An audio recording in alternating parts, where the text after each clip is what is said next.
Hello everybody, I'm Ian. Let's talk about some different ways that we can define complexity. But first, only a small amount of people that watch my videos are subscribers, so if you like what you see, consider subscribing. It only takes a second and you can always unsubscribe later.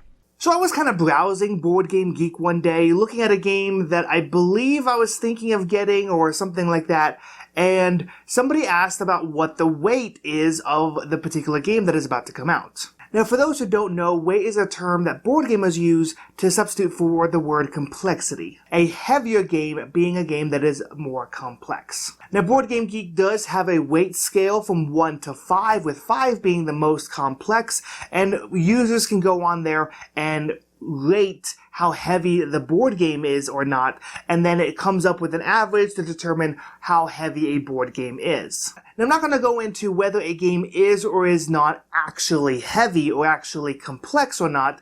Instead, we're going to talk about the different ways people could define it. Because when I was on this board game forum, I found two people had two very distinct ways to view it. And they were both adamant that their way was correct. Now, person A made the argument that complexity has to do with how the rules interact with each other, interact with the players, and how players interact with other players. So complexity is all about interactions of the rules instead of the rules themselves. Whereas person B was arguing that how well one can remember the rules determines its complexity. So for example, a board game with a very thick rulebook with a lot of rules and a lot of exceptions to those rules would be considered the most complex. So here I have two games that I consider have some pretty hefty rulebooks, but I don't consider the interactions between the different rules particularly complex. In Western Legends is basically a giant sandbox game where you are deciding how you want to live your life as a cowboy or marshal or outlaw or whatever you want to do. The game isn't that difficult, but where the complexity comes in is that each location is interacted with in a slightly different way. So you have to remember all of those individual rules to then know how to best play the game. First Martians is a game that is notorious for having a very bad rulebook, but also it has a lot of little rules when it comes to deciding how to do each action. But that being said, it's a relatively simple worker placement game. You're placing pawns in a location, and depending on how many pawns you place, depends on if you have to roll dice or not. And that's really it. You keep taking actions until you solve whatever objective you're trying to complete. So here we go, two games that are complex in the rules overhead, but not really in the gameplay itself or the interactions of those rules. Okay, now we have three games that have relatively short and easy to read rulebooks, but the complexity comes with those interactions of those rules. Tapestry, I'd argue, should have a longer rulebook just because I feel the designer was trying something a little different with the rulebook, and the rulebook honestly suffers because of it. But despite that, you can play the game based off of that 5-page rulebook that exists. Bus just has a single pamphlet, and granted it's a pretty large pamphlet, but you unfold it and it looks like a bus map basically.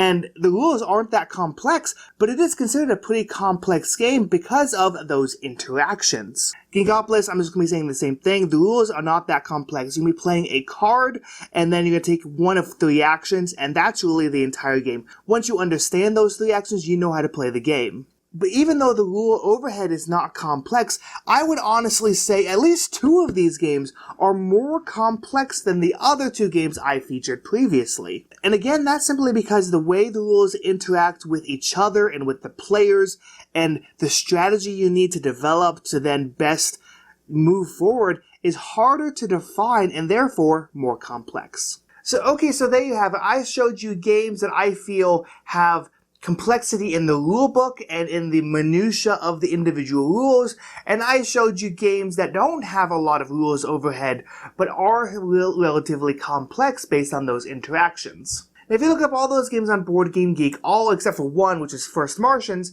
would be considered mid to mid-heavy weight games. First Martians is considered to be extremely heavy. In fact, if you look at my entire collection, it's considered my 5th heaviest game. I personally don't agree with that. I think it's more a rules comprehension problem than it is actually a gameplay problem.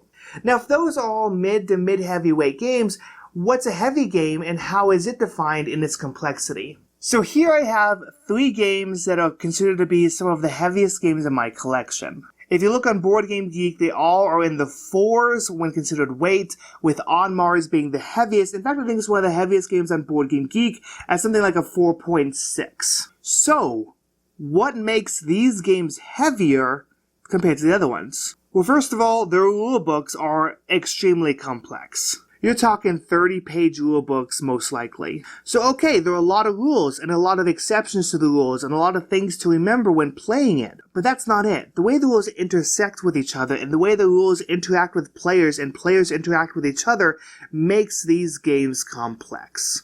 So these are like hybrids. This is both of what those people were talking about. This is what both person A and person B were talking about when trying to describe complexity.